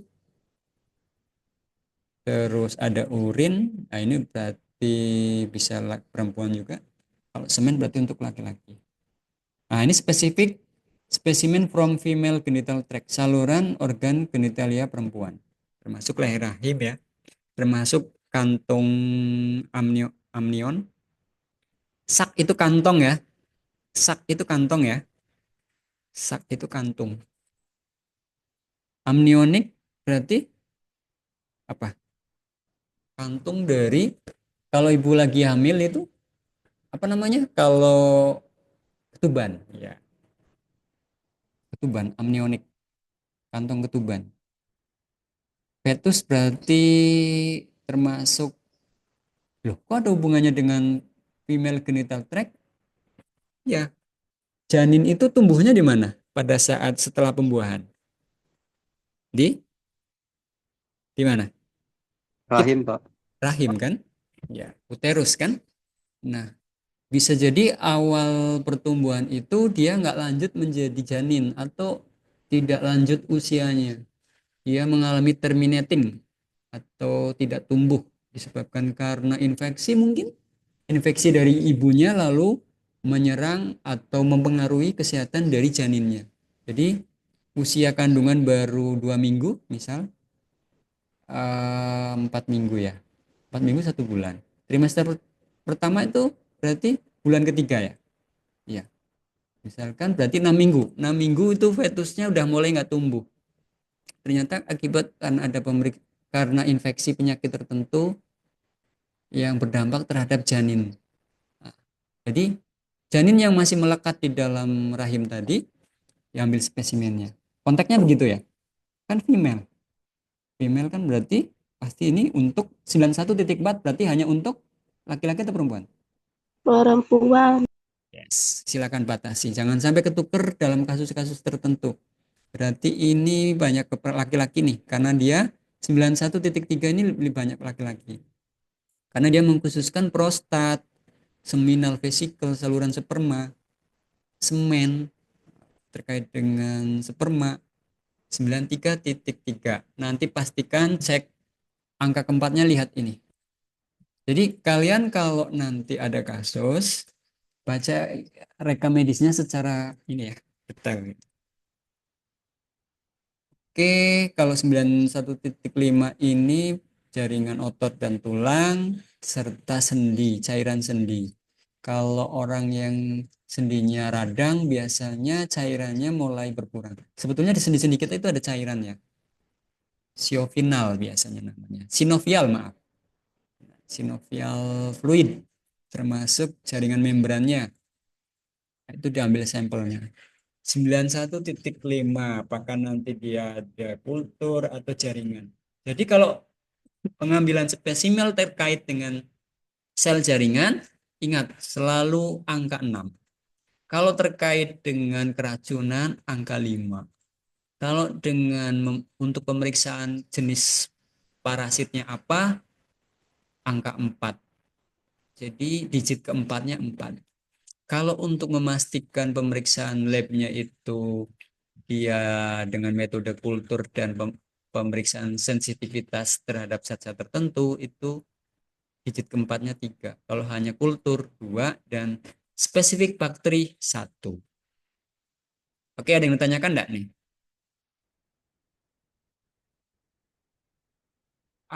Lanjut ke radiologi deh, karena saya hari ini sampai jam 2 saja.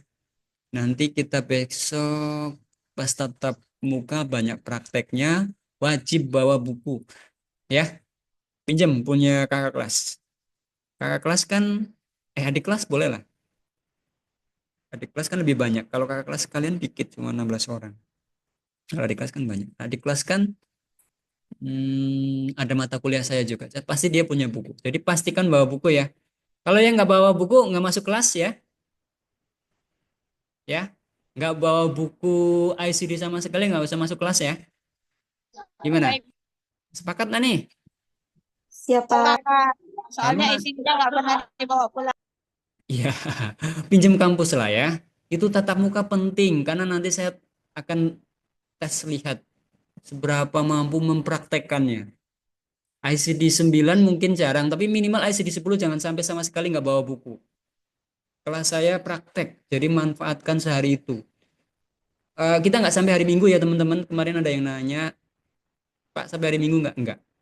Karena saya nginepnya hari Jumat sore, siang. Jadi saya ngajar kakak kelas, adik kelas dulu. Terus saya selesaikan hari Jumat itu sampai sore, mungkin dari jam 1 sampai jam 5 untuk adik kelas. Tadi saya hitung sekitar 3 kali pertemuan lah. Karena sebagian ada yang saya online kan. Saya cukupkan di online.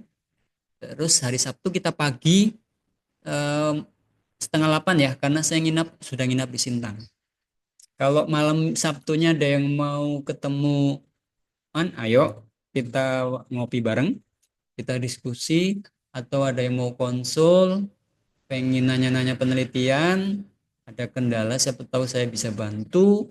Walaupun saya bukan dosen pembimbing kalian, tapi siapa tahu kalau misalkan penelitian kalian ada irisannya dengan mata kuliah saya, RME khususnya, apalagi terkait dengan rekam medis elektronik, nah boleh dikonsulkan. Ini misalkan saya di RSUD A, di mana di sana pakai Hansa, boleh. Cara ngambil sampelnya gimana ya Pak? Nanti silakan kalau mau konsul kita ngumpul bareng, ayo. Yang bisa saja, kalau ada yang mau, ya. Oke. Mikroskopik ini banyak banget sebenarnya, jadi selalu pastikan cek letaknya di mana. Spesimen-spesimen tadi kan udah di awal sudah saya singgung, spesimen berarti sampel potongan atau bagian dari jaringan atau organ tertentu atau bagian tubuh tertentu. Nah, di sini kita lihat radiologi mulai dari blok berapa. Ini nuklir medicine apa sih Pak? Nuklir ngeri amat ya. Jadi ternyata nuklir ini banyak berguna juga untuk terapi medis ya. Jadi mungkin di tempat kita nggak apa ya, atau minimal di Kalbar ini kayaknya belum ada sih teknologi ini. Jakarta sih ada. Ini biasanya penggunaan zat-zat radioisotop atau zat-zat yang mengandung radiasi tentu itu bisa digunakan untuk apa ya, teknologi kesehatan lah ya. Ini contoh kasusnya banyak sih, contohnya liver scan. Jadi nanti ini digunakan untuk function study ya. Oh, iya. Medis. Jadi dia mungkin dokter yang sedang menganalisa sel, jadi menggunakan radiasi tertentu dan sebagainya. Ah ini nggak akan saya keluarkan lah. Yang paling umum kita contohnya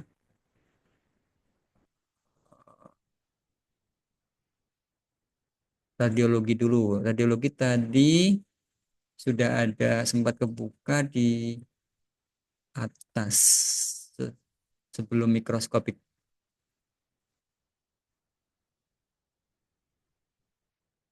Nah,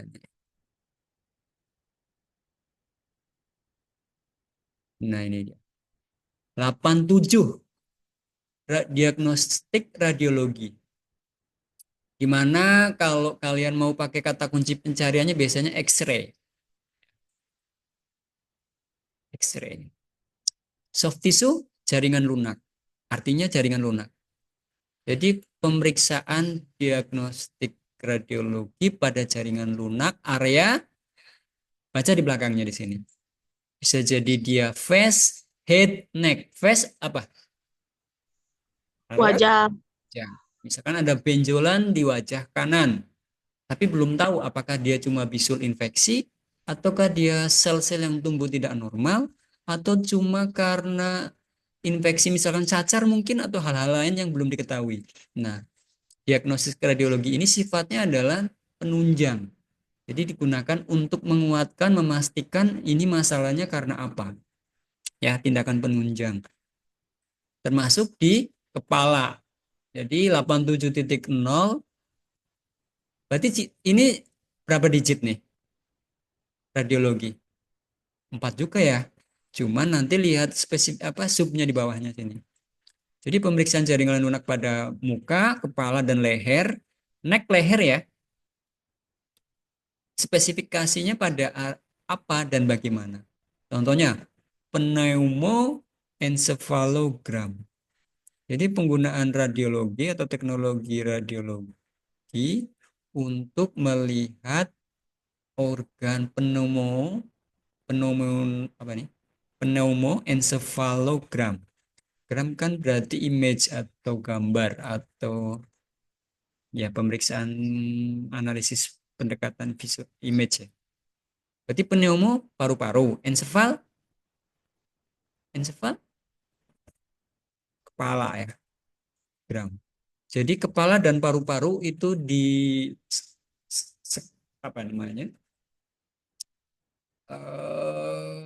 Ya, di scan bisa menggunakan radiologi inilah ya, pemeriksaan menggunakan teknologi radiologi pada area paru dan kepala. Itu 87,01. Nah, ada yang contohnya kalian sering dengar kata-kata apa? CT scan. CT scan itu singkatan dari computerized tomography. Cuma di ICD-9 CM ini spesifikasinya ada contohnya nih, computerized axial. Axial berarti area ya, atau apa namanya, penampang ya, pada kepala. Di sini juga ada istilah lainnya CAT, Computer Assisted Tomography, Scan of Head, CT scan nama lainnya. Kita lihat visualisasinya kalau di internet itu seperti ini. Kalau nggak salah saya pernah ya ngasih gambarnya sebelumnya. Malah gambar real tempat. Nah ini tempat saya ada. Ada yang pernah diperiksa begini, dimasukin begini, CT scan?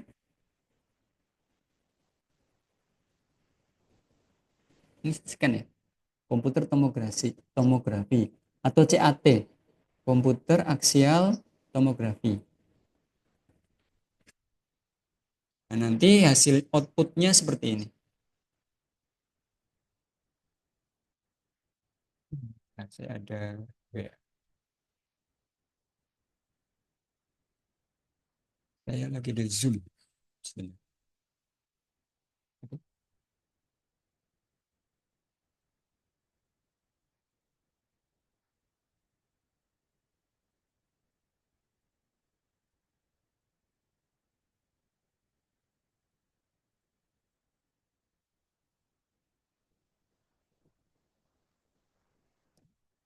Oke ya, CT scan nih. Berarti selanjutnya tergantung nanti. Ini kalau other tomografi berarti teknologi penggunaan komputer juga ya. Tapi yang lainnya, kan banyak banget sih jenisnya sebenarnya.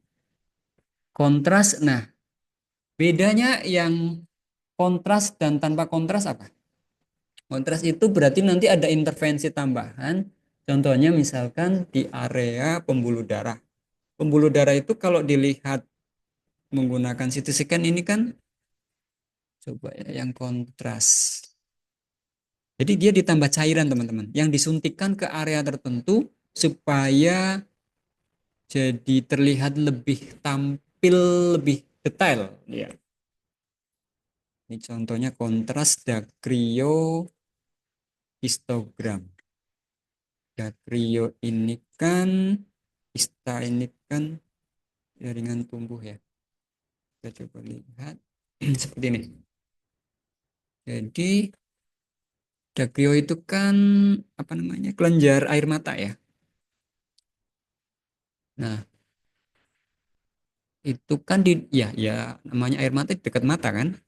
Nah, ini dilakukan dacryohistogram. Oh, rupanya di ini nih. Kelihatan enggak nih teman-teman? Sebetulnya ini analisnya orang radiologi, tapi setidaknya kalian tahu pada saat akan mengcoding ada hasil outputnya. Nah, ini kayak ada kantung. Kista. Kista itu apa sih, tahu nggak kista? Benjolan atau kantung? Lebih tepatnya kantung yang di dalamnya ada cairan. Ada liquidnya, ada sekretnya. Bisa pus, bisa nana tadi atau cairan lainnya ya. Nah, ini tapi pada kelenjar air mata ada kantungnya, mungkin jadi bengkak. Nah, untuk visualnya supaya jelas itu disuntikan zat kontras. Kalau kontras itu kayak analoginya mana? Ada yang tahu nggak kontras? Perbedaan antara warna yang ada itu jadi kontras. Jadi beda banget antara hitam dan putih, itu kan berlawanan. Merah lawannya apa? Merah lawannya apa? Ya warna lain, bisa jadi biru, lawannya bisa kuning, jadi kontras ya. Berbeda secara kuat gitu ya. Jadi penggunaan kontras pada teknik pengambilan diagnostik radiologi dengan pendekatan kontras pada organ tertentu. Jadi dia ada penyuntikan cairan tertentu ya. Biasanya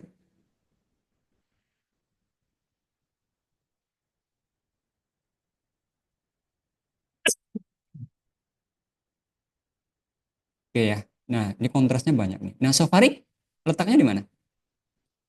Hidung dan faring ya. Laringogram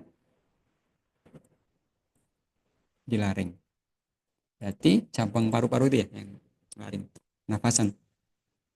Pembuluh limfe limfangiogram 87,08.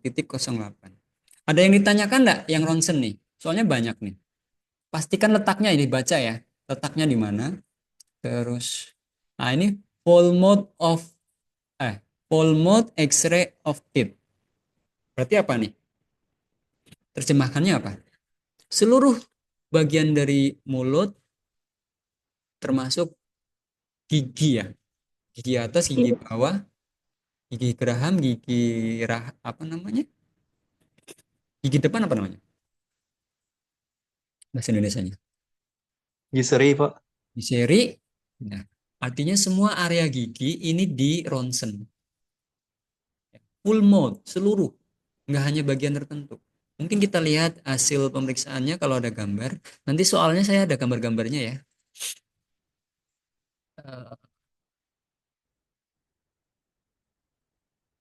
Gambar yang saya terapkan itu hanya untuk visualisasi, menguatkan.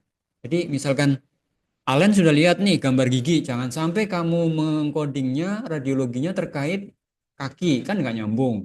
Letaknya kaki atau leher, kan nggak nyambung. Oh ini gigi, pasti ngomongin gigi. Berarti kalau di codingnya kalian baca teliti nih. Oh iya, walaupun ini other kan berarti lainnya. Lain-lainnya selain lain-lainnya yang ada di kepala, di muka, di kepala dan leher. Selain ini maksudnya gitu ya. Karena kalau yang face head neck kan di atas nih, 87,0. Kalau 87,1 untuk other mulai dari seluruh gigi. Terus kalau ini other dental berarti spesifik pada gigi tertentu ya. Mungkin gigi geraham saja yang di ronsen, yang difoto. Karena dia untuk mau melihat akar giginya. Akar gigi kalau mau lucu-lucuan akar gigi itu apa sih? Janggut bukan. Itu bukan akar gigi ya. Saya bukan akar gigi nih. Temporomandibular ini tulang ya. Tulang rahang bagian bawah. Apa yang bagian kepala samping ya? Saya lupa nih sebentar. Temporomandibular. Iyalah geraham nih setahu saya. Kita cek ronsen pada temporomandibular areanya. Oh iya benar. Di sini ya. Nah ini rahang belakang. Tulang yang apa namanya? Pangkal ya. Temporomandibular. Mungkin lihat tulangnya dulu. Lebih spesifik. Oh iya benar. Rahang ya. Sini ya. Kalau kita mengunyah. Nah, kalau yang kuliah sambil makan. Nah itu pangkal dari rahang kita. Nah di sini. Temporal bone. Tapi yang mandibular. Berarti pangkal dari rahang gigi. Tapi itu dilakukan tindakan ronsen. Berarti 87,13. Tapi dengan kontras. Dan seterusnya nih. Ini banyak banget. Kalau spin apa sih?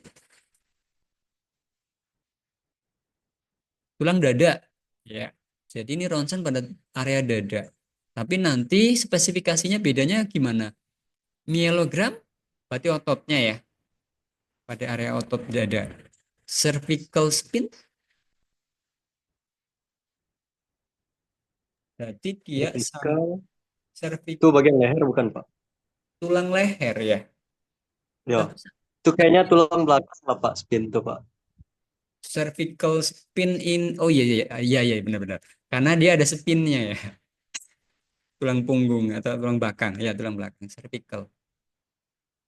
Cervical ini area sempit ada yang menyebutnya leher sih. Leher kan bisa leher leher kepala, leher rahim, leher macam-macam ya.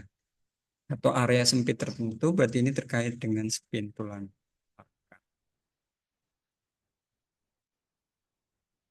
Oke, terus jaringan lunak pada dada, toraks. Ini paling umum 87,3. Ini paling banyak nih.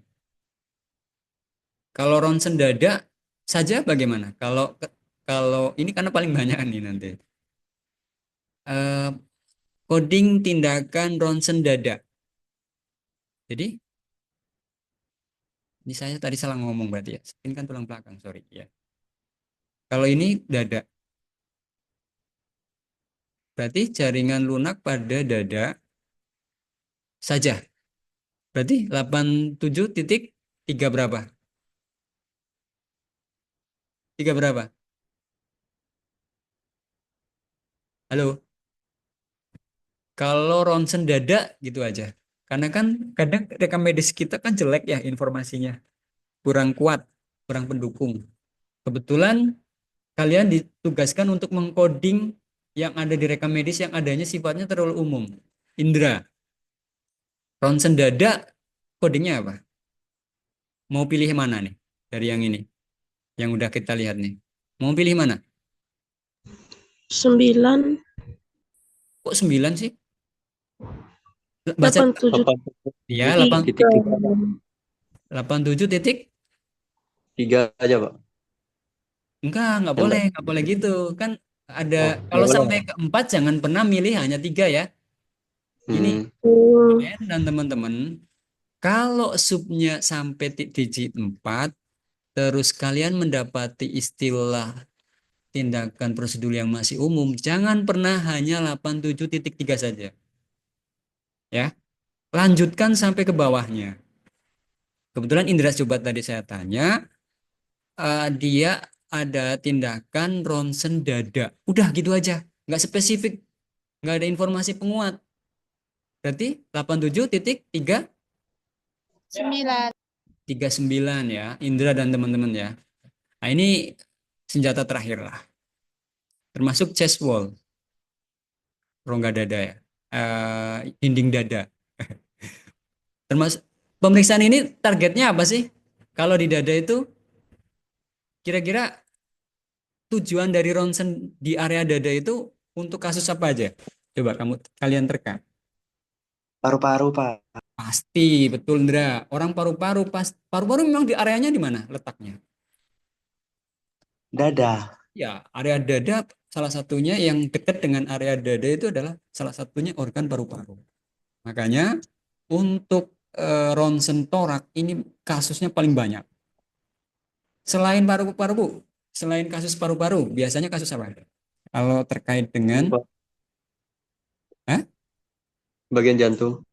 Ya, bagian jantung tertentu ada nggak coding khususnya di sini? Intratorakik, bagian dalam dari dada, tapi dia fokusnya kepada jaringan limfonya. Kalau mediastinal pneumogram berarti ini spesifik pada area mediastinal pneu, berarti paru-paru. Kalau nanti ronsennya ada spesifikasi kayak gini, jangan pernah milih yang umum ya. Nah, kalau yang ini nih contohnya. Serography of breast. Breast itu apa? Payudara Pak. Payudara. Tapi dia spesifik kepada serografi. Berarti untuk melihat kondisi serografi ini apa? Coba kita cari referensinya ya. Pada area payudara bagian mana? Serografi. Ini kan gambar payudara nih yang diambil ronsennya. Cuman yang merujuk pada kata serografi, kita lihat referensinya. Bagian payudara yang mana? Seratnya kah atau sel tertentunya kah atau bagaimana? Kita baca jurnal, semoga bisa ada gambaran.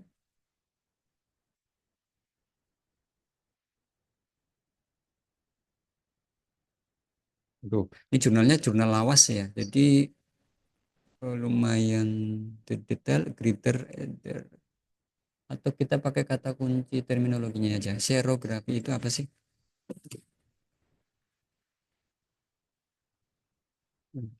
Coba bahasa Indonesia ada terminologi.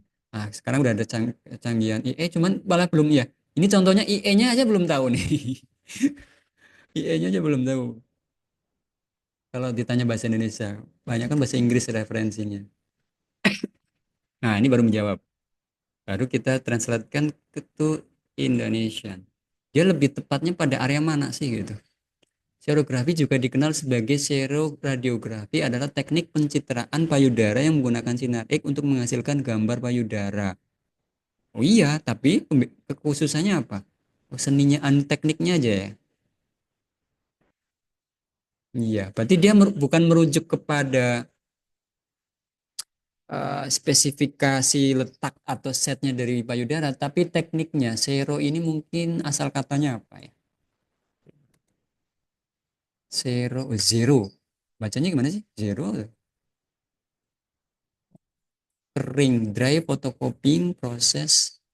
Oke lah, ini intinya teknik pengambilan gambar ya. Merujuk pada tekniknya. Ada namanya xerography. Dry photocopying process that use an electrically charged surface and light to create an bla bla bla. An image. Tekniknya berarti. Baik. Jadi, tapi pada pada paru-paru lagi, pada payudara ya, yang menggunakan teknik serografi. Poinnya gitu. Kalau tidak menggunakan serografi berarti other. Berarti pemeriksaan radiologi pada payudara. Udah, informasinya itu aja. Berarti Trita dan teman-teman, kalau ada pemeriksaan payudara menggunakan radiologi, pilih kode mana? Pemeriksaan payudara menggunakan radiologi.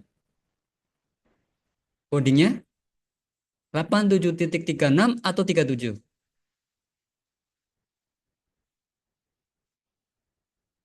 Cerita.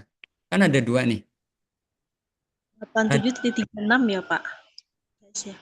Kan saya tanyanya gini. Baik, dengerin lagi cerita dan teman-teman. Pemeriksaan menggunakan radiologi pada organ payudara. Udah, informasinya itu aja. Berarti 87.37. yes, pinter. Betul, betul. Karena kalau ada menggunakan teknik serografi baru 36 ya.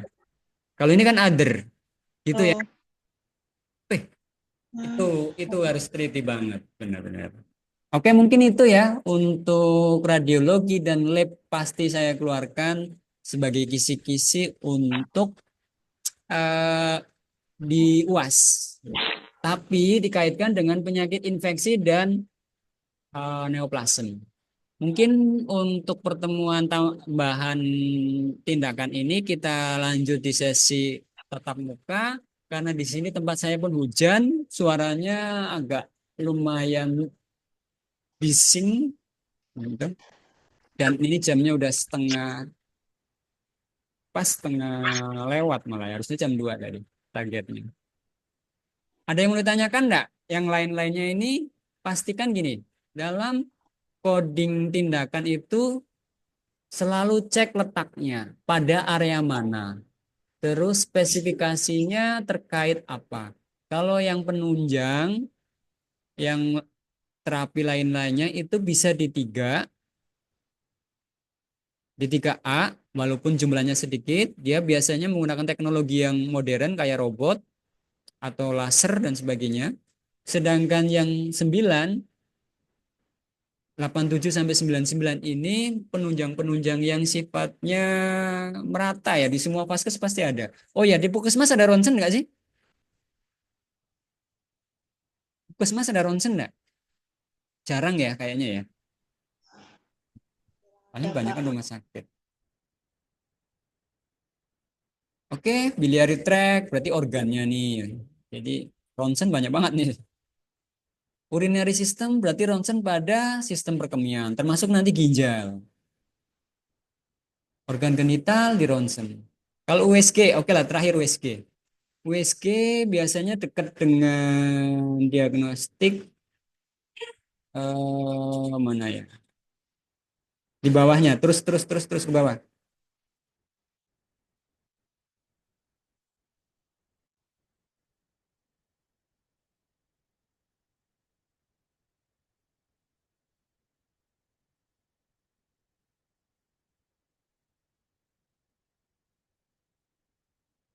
Ultra pakai kata kunci juga boleh.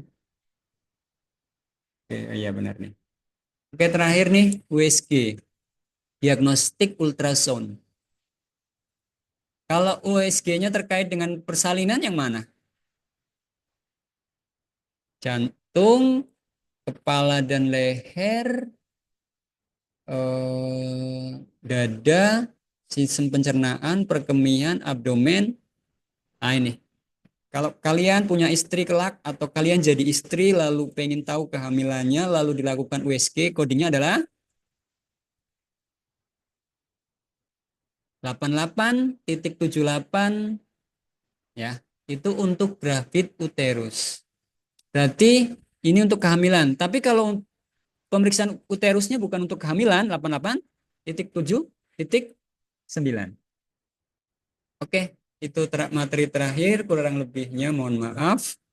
Nanti kita sesi tatap muka maksimalkan di hari Sabtu. Wajib bawa buku semuanya. Ya. Jadi nanti kalau yang enggak bawa buku, usahakan cari bukunya lah. Ya. Jadi poinnya adalah wajib bawa buku karena kita akan praktek. Oke, saya tutup untuk sesi kali ini. Saya mohon maaf, tidak bisa lama karena memang waktunya juga. Saya sambil kerja soalnya. Saya tutup. Assalamualaikum warahmatullahi wabarakatuh. Selamat sore. Ya. Waalaikumsalam Selamat sore, Pak. warahmatullahi wabarakatuh. Sore. Selamat sore, Pak. Oke, saya minta Terima kasih, Pak. fotonya, Indra dan lainnya. Nyalakan kameranya, pertahankan. Saya ngambil foto bentar. 1, 2, 3. Pertama. Oke. Sebentar saya simpen. 3 kali ya. Sekali lagi. Yuk, yang terbaik. 1, 2, 3. Oke. 3 kali. Julissa Helmi senyum. Takut ada yang senyumnya kelewat. 1, 2, 3. Oke, baik. Terima kasih semuanya. Saya akhiri. Saya izin live. Saya stop share. Makasih, Pak. Oke, sama-sama. Terima Terima kasih, kasih, Pak. Pak. Yuk.